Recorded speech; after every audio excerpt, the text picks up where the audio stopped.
Saudara terkasih dalam nama Tuhan, kisah yang kita baca merupakan kisah pada saat itu ketika Musa memerintahkan 12 orang untuk mengintai, untuk melihat tanah Kanaan yang akan mereka segera masuk. Dan sebelum mereka masuk, mereka harus melihat dulu bagaimana kondisi yang ada di daerah itu. Diutuslah 12 orang untuk melihat di sana. Selama 40 hari, 12 orang itu melihat bagaimana kondisi, bagaimana wilayah, bagaimana orang-orang yang ada di sana. Kemudian dari 12 orang itu, maka mereka memberikan hasil pengamatannya.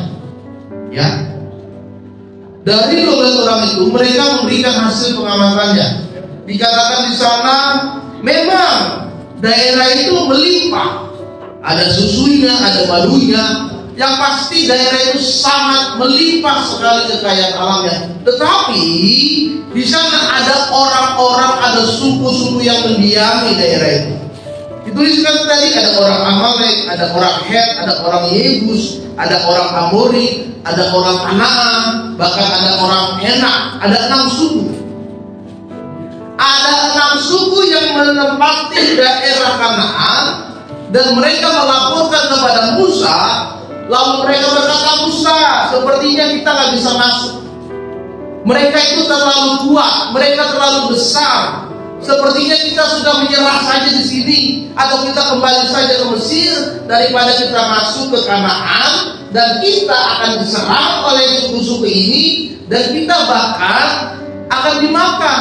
Karena dikatakan tadi bahwa ada suku juga yang memakan bangsanya sendiri. Kemudian ada suku juga yang tubuhnya besar, bahkan mereka seperti belalang-belalang di hadapan mereka.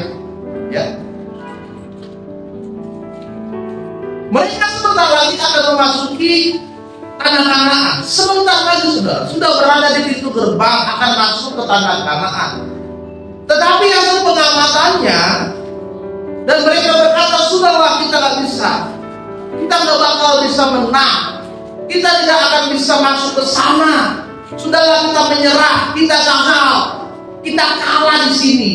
Daripada kita masuk ke sana, kita juga akan binasa. Dari 12 orang itu, saudara, 10 orang berkata, tidak usah kita masuk. 10 orang berkata, Musa, sepertinya kita pergi saja kembali ke Mesir. Ya, kita pasti kalah, kita gagal, kita gak bisa berbuat apa-apa, kita menyerah. Dari 12 orang, 10 orang bilang begitu. Tetapi ada 2 orang bernama Kaleb dan Yosua berkata, Musa, kita harus masuk. Musa, kita harus masuk ke dalam. Kalau Tuhan berkenan, kita pasti bisa menguasai daerah itu, dan kita akan bisa mengalahkan suku-suku yang ada di sana, orang-orang yang ada di sana yang menguasai daerah itu. Ya, saudara perhatikan dengan baik, tempatnya sama, yang mereka lihat sama, mereka pergi bersama-sama 12 orang ini, tetapi ada hasil yang berbeda. 10 orang bilang kita tidak perlu masuk, kita pasti kalah, kita pasti gagal, kita tidak bisa berbuat apa-apa. Sedangkan 2 orang berkata kita pasti bisa, kita optimis masuk, kita pasti menang. Ya, orangnya sama-sama mereka ke sana, tempatnya sama juga ke sana, kondisinya yang mereka lihat sama juga ke sana, tetapi ada 2 hasil yang berbeda. Kenapa bisa berbeda? Karena mereka punya cara pandang yang berbeda. Yang satu cara pandangnya selalu dengan kegagalan. Dan yang satu cara pandangnya dengan kemenangan, dan kemenangan. Kalau kita seperti itu, saudara, ya, kita sudah berpikiran kalah, kita sudah berpikir gagal, kita sudah berpikir nggak bisa, kita sudah menyerah duluan sebelum berjuang. Sebelum kita melewati semuanya itu, kadang-kadang kita sudah menyerah, kadang-kadang kita merasa kita tidak sanggup, kita tidak bisa. ada raksasa yang besar, ada pergumulan yang besar yang kita hadapi yang membuat kita sepertinya gagal. Tapi hari ini kita mau melihat bersama-sama bahwa kita harus punya cara pandang yang benar di hadapan Tuhan. Amin. Amin. Ada seorang yang bernama Neil Armstrong. Dia ini sangat senang sekali dengan kehidupan di angkasa, karena dia jadi cita-citanya menjadi seorang pilot. Pada waktu itu dia punya mimpi bahwa suatu saat saya akan ke ruang angkasa dan saya akan pergi ke bulan dan menempati atau menjajaki bulan ini. Ya. Ketika dia punya mimpi itu, banyak orang bilang, aduh gak bisa, kamu itu menghayal, ya. Kamu itu mengada-ada, tidak mungkin bulan yang jauh di sana, sedangkan kita yang berada di bumi di sini, terus kamu mau ke sana, kamu mau jalan di sana, gak bisa. Tapi Neil Armstrong bilang pasti suatu saat saya akan ke sana. Banyak orang bilang kamu gak bakal bisa, gak bakal, itu mustahil, gak ada, itu tidak masuk akal. Tidak mungkin ada manusia yang datang ke bulan, tidak masuk akal logika. Tetapi dia optimis suatu saat dia pasti akan ke sana. Kemudian dia latihan, dia mendaftar jadi tentara angkatan udara Amerika. Kemudian dia sudah mengendarai beberapa pesawat Amerika berbagai jenis. Lalu saudara, pada suatu kesempatan dia dijadikan sebuah alat pilot untuk percobaan roket Amerika Apollo kedua ke bulan. Pertama kali dicoba manusia pergi ke bulan, ya. Lalu dia sangat senang, dia sangat optimis. Lalu dia pergi ke sana mengendarai roket Apollo Amerika ini dengan kecepatan 154.000 km. Kemudian dia pergi dan akhirnya dia bisa mencapai luar angkasa dan akhirnya dia bisa mendarat ke bulan dan dia bisa berjalan di bumi. Dan dia tercatat sebagai orang yang pertama kali bisa mendarat di bulan. Itulah Neil Armstrong. Orang bilang gak bisa, mengada-ngada, tahayul, tidak mungkin, mustahil. Tapi dia bisa melakukannya ini. Karena apa? Dia berubah cara pandang. Oleh sebab itu saudara, hari ini kita mau merubah cara pandang kita. Yang cara pandang kita selalu berpikir, kita jadi orang gagal nih, kita pasti ya sudahlah, hidupnya begini-begini aja, gak bakal maju, sepertinya tidak punya masa depan, ya take the flow, mengalir aja. Tapi hari ini saya percaya kalau kita merubah cara pandang kita yang benar di hadapan Tuhan, maka Tuhan juga akan memberikan yang terbaik dalam hidup kita. Amin. Oleh sebab itu, apa yang harus kita lakukan supaya kita bisa merubah cara pandang? Yang pertama adalah kita harus selalu berkatakan yang baik dan yang benar. Amsal 18 ayat 21 dikatakan, hidup dan mati dikuasai oleh lidah. Siapa suka menggemakannya akan memakan buah. Yang pertama saudara, kita harus perkatakan perkataan yang baik. Hari ini selalu katakan, saya yakin bisa. Saya bisa. Katakan kiri kananmu, kamu bisa. Kamu bisa. Katakan, saya bisa. Saya bisa. Saya bisa. Apa yang terjadi dalam hidup saudara saat ini, tantangan yang terjadi dalam hidup saudara saat ini, selalu katakan, saya bisa melewatinya. Nah, amin, berarti lagi ada tantangan ya Bapak. Apa yang menjadi kerinduan saudara hari ini, selalu katakan, saya pasti bisa. Nah, pasti kan. Jadi kita selalu berkatakan yang baik. Karena Amsal 18 tadi katakan, hidup dan mati kita dikuasai oleh lidah. perkataan baik, perkataan iman, perkataan semangat yang baru dari Tuhan yang akan menguatkan hidup saudara untuk menjalani kehidupan saudara saat ini dan melihat bagaimana nanti Tuhan akan terus menyatakan kehidupannya, berkatnya dalam hidup saudara. Di dalam Alkitab ada sebuah kisah tentang orang-orang Israel pada waktu itu ingin menghancurkan tembok Yeriko yang menjadi penghalang mereka.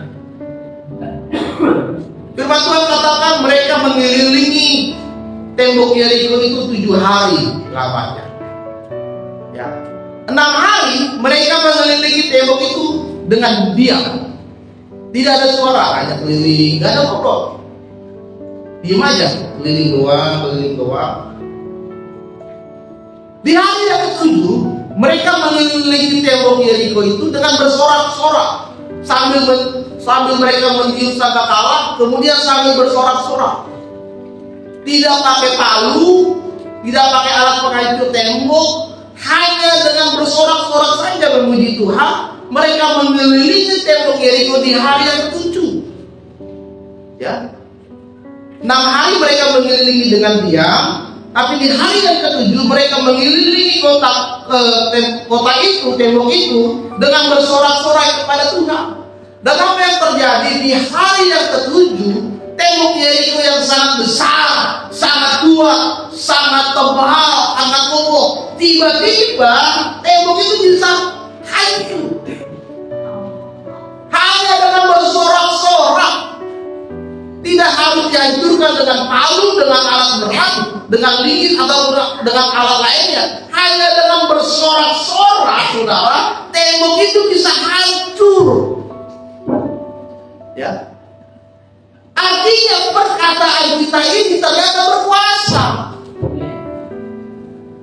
Oleh sebab itu, maka perkataan yang benar, perkataan berkat, perkataan yang membangun iman, jangan perkataan yang kasar, yang kotor, dan yang menghina orang. Karena itu akan mempengaruhi cara berpikir kita. Ya, ada sebuah riset kepada 2 benih bunga. Ditanamlah 2 benih bunga ini. Bunga yang pertama ditanam, disiram, tetapi pada saat disiram selalu dikatakan dengan perkataan-perkataan yang jelek, yang merendahkan. Kamu bunga gak bakal bisa tumbuh, kamu bunga jelek, kamu bunga bau. Padahal sama-sama bunga yang wangi. Bibitnya bibit bunga yang wangi. Selalu pada saat siram, kamu jelek, kamu bau, kamu tidak akan bisa tumbuh besar. Ya, kamu daunmu jelek. Lama-lama bunga ini bertumbuh, tapi hanya kecil sekali, saudara. Daunnya bertumbuh jelek, ya, dan dia menghasilkan bunga itu bau. Tidak ada indah-indahnya bunga ini. Sedangkan bunga yang satu disiram, lalu diperkatakan yang baik, kamu bunga yang baik, kamu bunga yang wangi, kamu bunga yang harum, kamu akan bertumbuh bagus, semua orang senang dengan kamu ketika kamu sudah berbunga. Ditanam, kamu disiram, diperkatakan yang baik, yang baik, yang baik. Lama-lama bunga ini bertumbuh besar, daunnya bagus, kemudian dia berbunga bagus sekali. Dan orang-orang senang melihat bunga ini. Ya. Bunganya sama, disiram juga setiap hari. Yang beda apa? Yang beda adalah perkataannya. Yang satu perkataan yang jelek, yang negatif. Yang satu perkataan yang bagus, yang baik, yang positif. Hasilnya berbeda. Ya. Oleh sebab itu, saudara, mari kita perkatakan yang baik di hadapan Tuhan. Karena Efesus 4 ayat 29 berkata, janganlah ada perkataan kotor keluar dari mulutmu, tetapi pakailah perkataan yang baik untuk membangun, supaya mereka yang mendengar beroleh kasih karunia Tuhan. Untuk berubah cara pandang kita ubah cara berbicara kita. Kepada anak kita, katakan yang baik, Kamu sehat-sehat ya nak, kamu bertumbuh besar, kamu jadi anak yang takut Tuhan, kamu jadi pendeta ya nak. Ya, kalau anak yang mau jadi pendeta silakan. Ya, saya katakan itu, si Erasmus sudah pakai jas kan? Kelas 3 SD loh, kapan disuruh? Ya, pakai jas dia. Kemarin nggak mau pakai jas, apa sih? Kayak orang tua katanya pakai. Sekarang udah pakai jas. Ya, bajunya bagus lagi, baju merah. Bukan? Jadi yang pertama, mari kita berkata yang baik.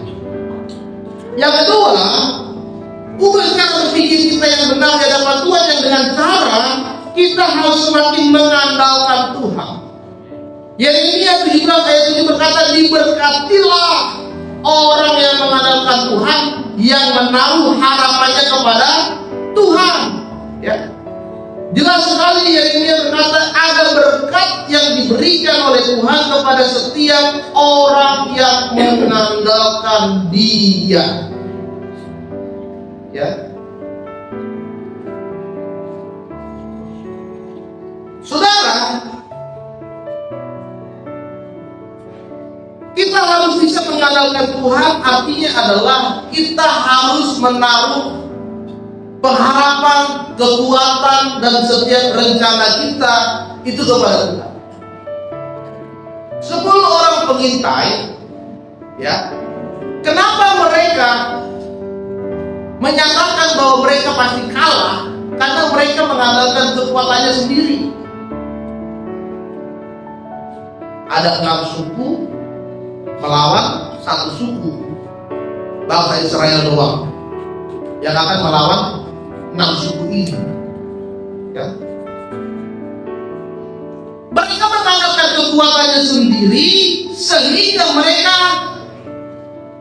membatasi, ada keterbatasan, ada kekurangan, ada kelemahan yang dialami oleh diri mereka sendiri. Tanpa mereka menyadari bahwa ada Tuhan yang lebih besar dari itu. Ada Tuhan yang memberikan kekuatan, ada Tuhan yang memberikan kebangkitan, ada Tuhan yang memampukan mereka untuk melawan bangsa ini. Tanpa mereka sadar akan itu. Tapi Yosua dan Kaleb, mereka sadar. Ya. Bahkan di dalam pasalnya yang ke-14, Bilangan 14,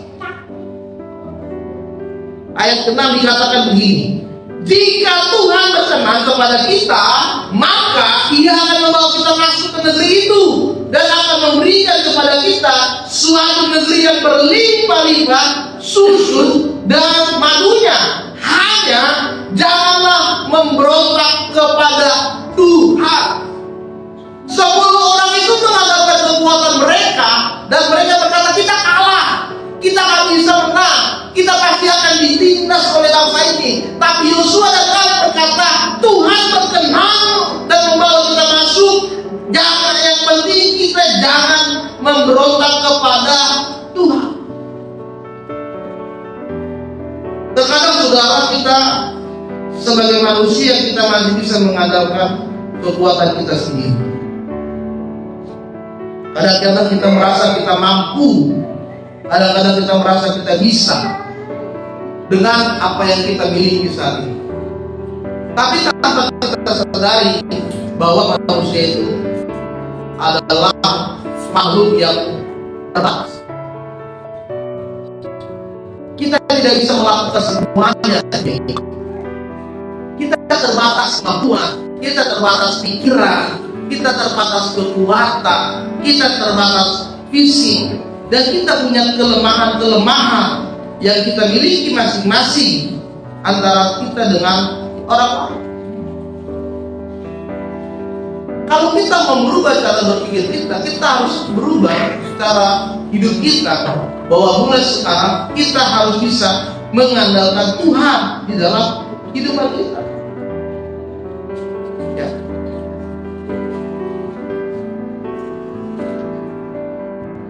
Orang yang mengandalkan Tuhan adalah orang yang bisa tertanam dan bertumbuh di dalam Tuhan. Artinya saudara tidak lagi mengandalkan manusia, tidak mengandalkan kekuatan kita sendiri, tetapi kita mengalami pertumbuhan di dalam Tuhan. Karena Yeremia 17 ayat 8 dikatakan orang yang mengandalkan Tuhan, dia akan kuat dan dia akan bertumbuh dengan baik. Dia seperti pohon yang akarnya merambat sampai ke sungai. Diberikan kekuatan oleh Tuhan, diberikan pertumbuhan iman oleh Tuhan, dan tidak tergantung kepada situasi dan kondisi saudara saat ini. Jangan ketika lagi lemah nggak mau gereja. Jadi pelayanan atau gereja ditentukan oleh situasi. Jangan. Lagi ada masalah nggak mau gereja, malas gereja.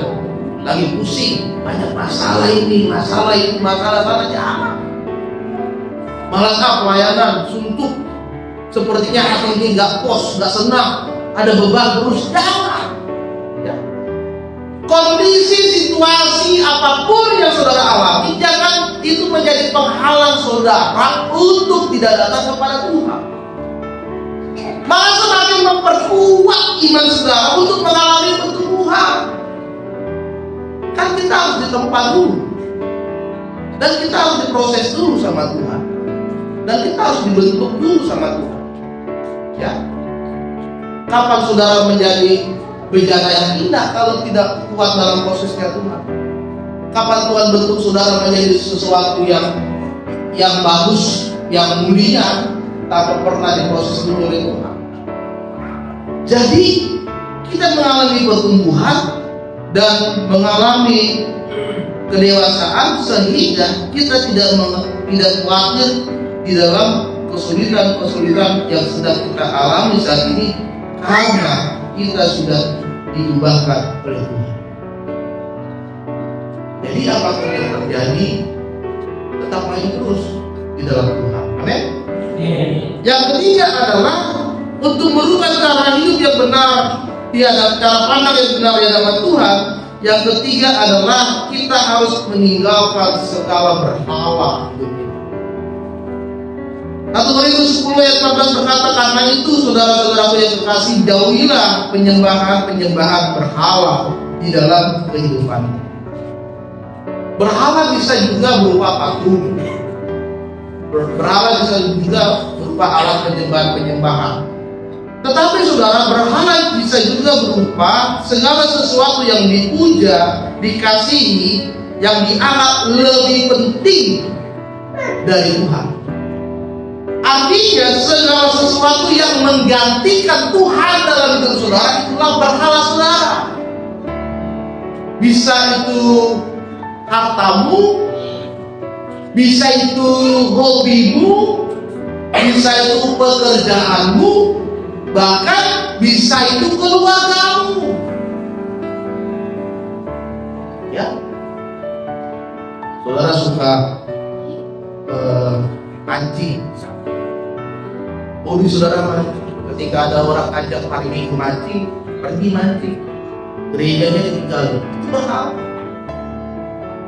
Jadi sekarang itu bukan berarti berhala saudara menyembah patung, punya jimat, punya pegangan.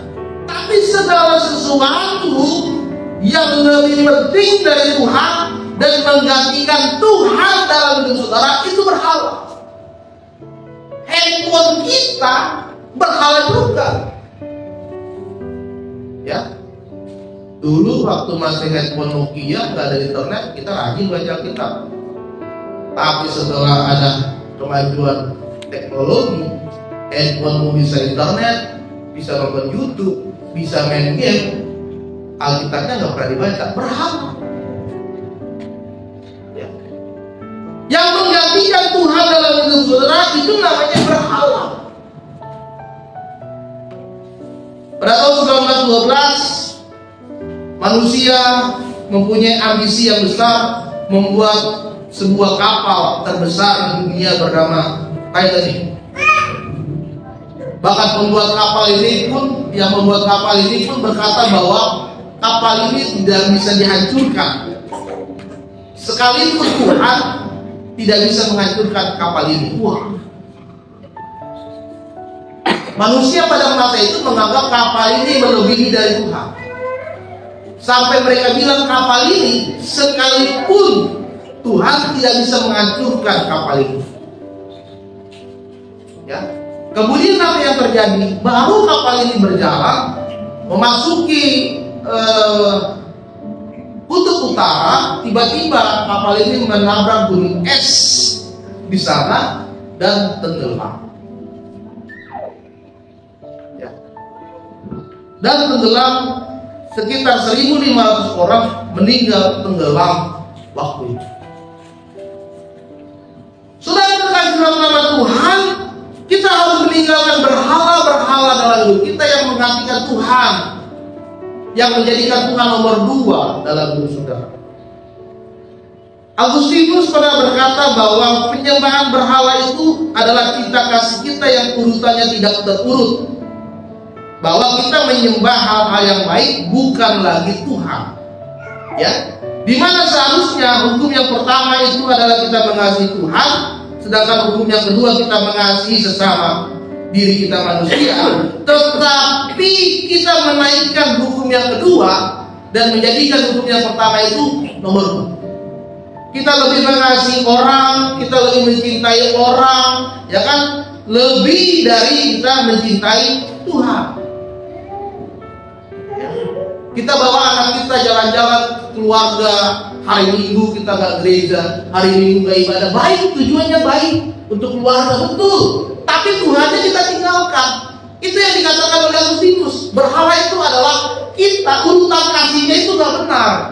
Seharusnya kita mengasihi Tuhan dulu yang pertama, lalu mengasihi sesama. Tapi kita balik, mengasihi sesama yang pertama, baru mengasihi Tuhan. Ya, kita diajak bos kita, ayo dong kita ada gathering, tapi kena hari Sabtu Minggu. Ya udah bos, kita ikut, udah. Jadi tapi kalau kita bisa melihat bagaimana kondisinya, bahwa Agustinus berkata jangan sekalipun kita menyelewengkan kasih yang sudah diberikan oleh Tuhan. Ya. Bahkan Martin Luther sekalipun pernah berkata penyembahan berhala adalah ketika seseorang menganggap bahwa dia bisa menyelamatkan dirinya sendiri dengan apa? Dengan usahanya sendiri.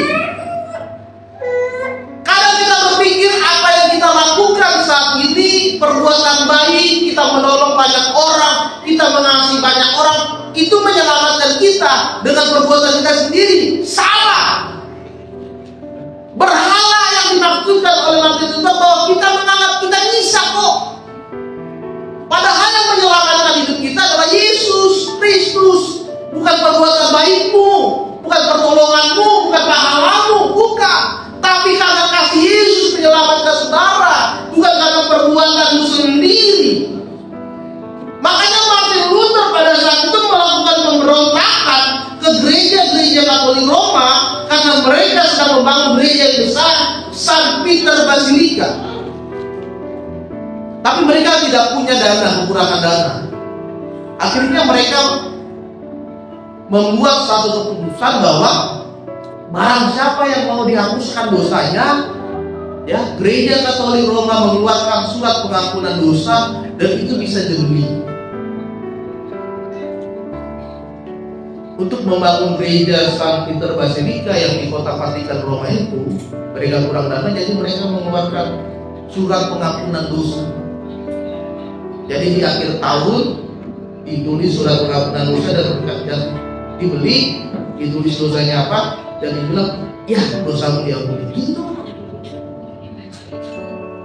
Dan itulah pemberontakan yang dilakukan oleh Martin Luther sehingga terjadilah reformasi. Muncullah aliran-aliran Pentakosta, Protestan. Oleh sebab itu, saudara, mari yang ketiga, tinggalkan segala berhala di dalam hidup yang menggantikan Tuhan dalam hidup. Tinggalkan. Kembalikan Tuhan di posisi yang paling atas. Kembalikan Tuhan di posisi yang terpenting dan terutama di dalam hidup. Sehingga kita bisa merubah cara berpikir kita, cara pandang kita, bahwa kita terus bisa melangkah maju ke depan, siap menerima berkat-berkat Tuhan di depan, dan kita pasti bisa melakukannya karena Tuhan menyertai kita. Amin. Jadi cara pandang yang berpikir gagal gagal, buang jauh-jauh. Kita punya Tuhan yang bisa melakukan sesuatu yang tidak mungkin menjadi mungkin dalam hidup saudara. Amin. Ya. Kadang kita dipakai Tuhan untuk melewati padang gurun. Apa-apa lewati padang gurunmu saat ini, dan di depan saudara akan melihat mata air yang siap saudara tuai di sana. Iya. Amen. Amen. Dan biarlah firman Tuhan siang hari pagi hari ini memberkati, dan kita bisa menerima cara pandang, cara berpikir yang benar di hadapan Tuhan. Mari kita bagi berdiri saudara.